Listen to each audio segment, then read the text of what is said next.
banyak interaksi sama lawan jenis kan, misalnya sama teman cowok gitu atau gimana. Jadi kayak mostly aku baru banyak belajar dari Emir gitu. Tahu nggak nih teman-teman Emir pulang preskon gini nih.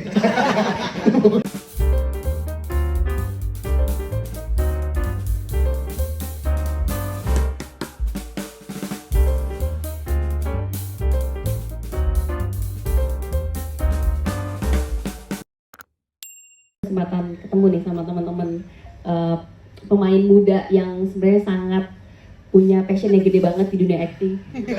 Ini juga termasuk setengah muda ya. Kalau dia setengah-setengah mbak, bukan setengah muda.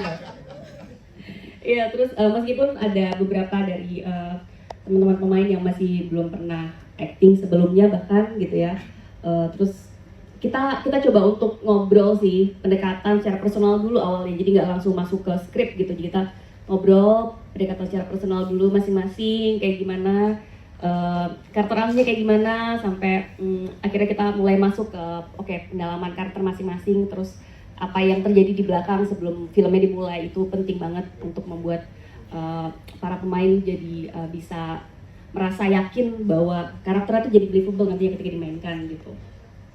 Terus sebelum kita masuk ke skrip juga ada proses coaching sih sebenarnya, acting coaching dulu buat beberapa pemain yang belum pernah main film sebelumnya, dan dibantu sama teman-teman dari rumah peran gitu. Dan proses itu sih meskipun nggak terlalu panjang tapi menurut aku lumayan efektif, karena kayak dari Senin sampai Sabtu ya, kayak lumayan intens juga buat mereka gitu. Sampai akhirnya kita masuk ke skenario dan mulai membedah skenario, membedah karakter, sampai akhirnya mulai masuk ke pemain-pemain yang lebih setengah muda itu tadi ya.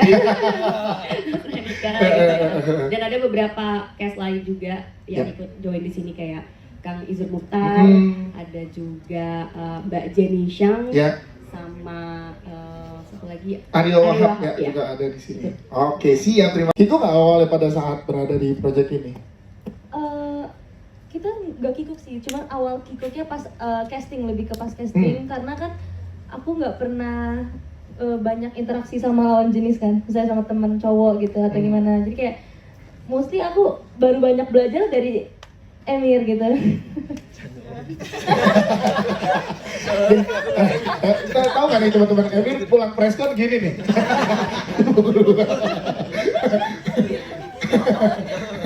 Jadi banyak belajar malah dari Emir ya di sini ya. Terus kayak Emir juga tipe yang dia kayak mendengarkan cerita-cerita aku, atau kayak aku butuh saran apa sama dia gitu. Jadi kayak buat aku ngebangun chemistry sama dia justru nggak susah sama sekali sih. Kalau Emir gimana Mir? Awalnya saat di comeback gue nih, kayak ini kan lo nantikan juga gitu Mir. Sebenarnya ini bukan project pertama aku semenjak balik ya. Betul.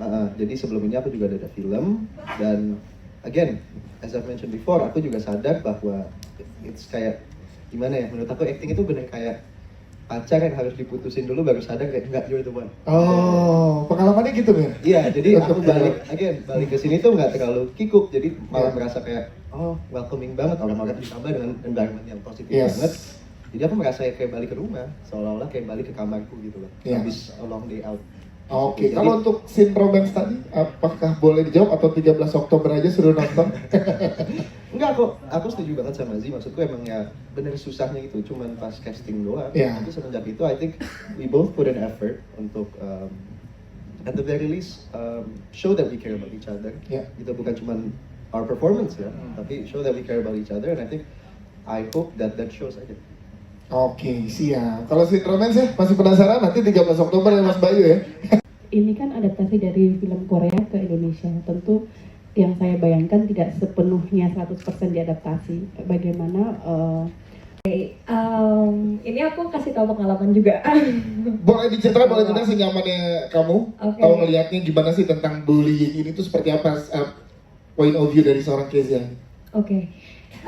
Jadi aku tuh kalau aku waktu itu pindahan, dan aku memang kalau misalnya untuk orang-orang mungkin Indonesia aku memang beda gitu ya. Dan aku waktu itu lingkungan aku tuh gak biasa kayak ngelihat visual kayak aku. Dan akhirnya aku tuh kayak dibully, aku pernah dijambak, pokoknya segala macem lah gitu, bener-bener dibully satu sekolah, nggak dimusuhin segala macam.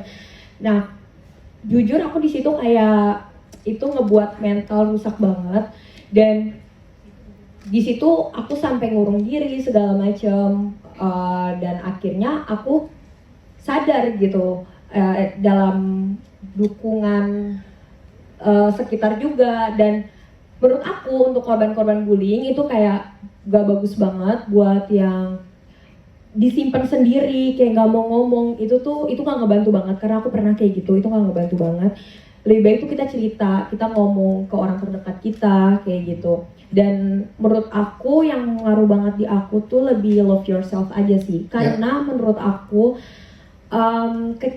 kecantikan atau ketampanan seseorang itu kita nggak bisa nentuin buat nggak bisa ikutin standar dunia, karena itu nggak bakal ada habisnya. Kita harus nyiptain standar kecantikan kita sendiri, ya gitu, karena setiap kita tuh kayak punya ciri khas masing-masing gitu aja sih. Tepuk tangan dong.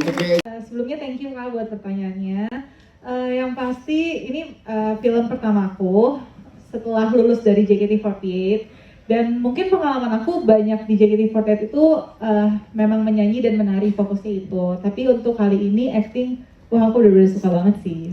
Ini sesuatu yang aku coba, dan ternyata menarik itu karena kita di acting itu bukan cuma acting, tapi bisa mengembangkan diri kita sendiri gitu, kepribadiannya. Terus kita juga banyak ketemu orang baru, dan menurut aku sangat tertarik di dunia acting juga. Semoga kedepannya ada, Insya Allah, amin. Ada banyak peluang lagi. Amin. Tepuk tangan dong untuk orang lain yang sudah menjawab. Terakhir sekali silakan, ada lagi kah yang ingin